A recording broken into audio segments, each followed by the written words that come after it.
Bill Clinton celebrated his 65th birthday quietly at home in Chappaqua, New York. But that wasn't good enough for the attention-starved former president. And so 2 months later, he celebrated his birthday again with a weekend-long party in Hollywood this weekend. He got things started at a Friday night party at the Hollywood Palladium, and he kept partying right through Saturday night with a concert at the Hollywood Bowl featuring performances by Bono, Kenny Chesney, Stevie Wonder, Usher, and Lady Gaga. It was impossible to keep track of the double entendres in Lady Gaga's performance, both intentional and unintentional. She chose to serenade the only president forced to testify under oath about romance gone bad with a personalized version of the greatest of her greatest hits, Bad Romance. I just thought we all would get caught up in a little Bill romance.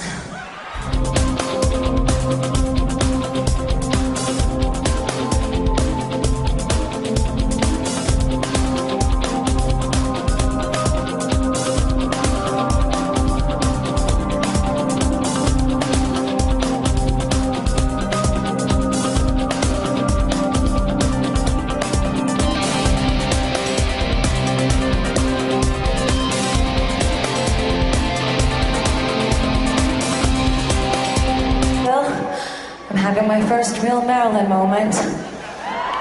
Tonight, I'm on the edge with you.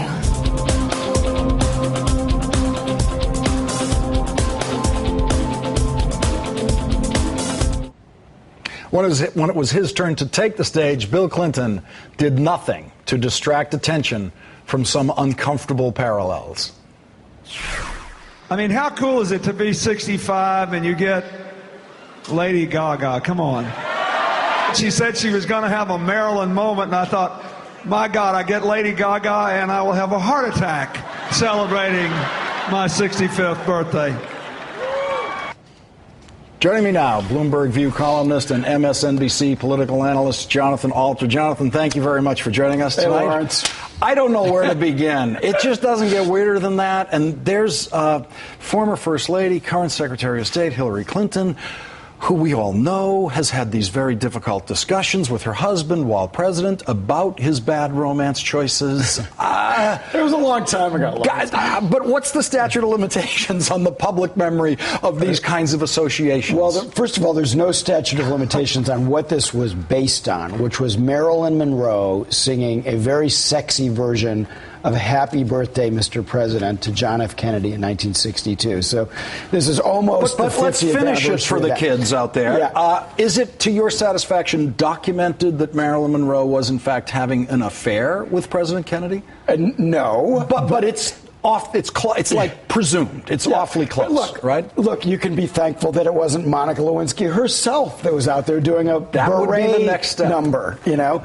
So this is America. This is what happens in America. And I think you have to put it in a little bit of perspective, which is, has he been a good ex-president or not? And even if he has these, moments of what could be considered roguish behavior, tackiness, whatever you want to call it, this was for charity. He's raising hundreds of millions of dollars for good causes, and he and Jimmy Carter have dominated, all of the assessments of ex-presidents because they're actually using their celebrity to bring people together.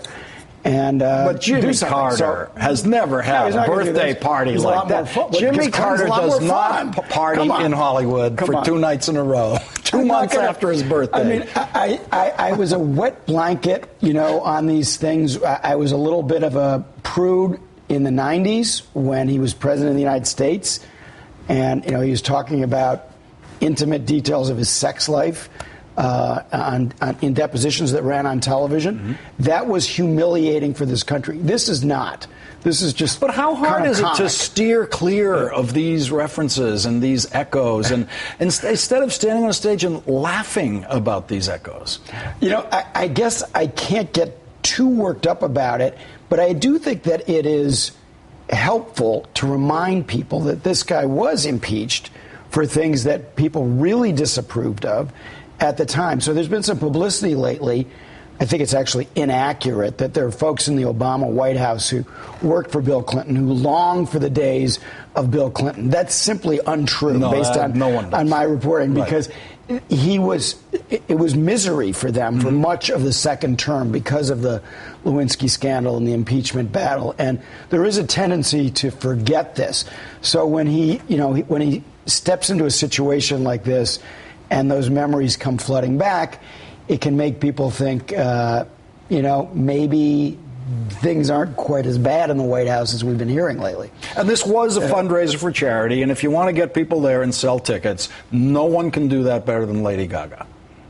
She does it pretty damn well. And, we don't give enough publicity to what the Clinton Foundation and the Clinton Global Initiative are doing around the world. These are important Yeah, and projects. in his speech, he talked about that. Yeah. He thanked people around the world, thousands of people who work for the initiative and for his foundation. And so we've chosen the weird, embarrassing, odd, parallel moments, but there was a lot more to it. Jonathan Alter of Bloomberg View, thank you very much for joining me tonight. Thanks, Lawrence.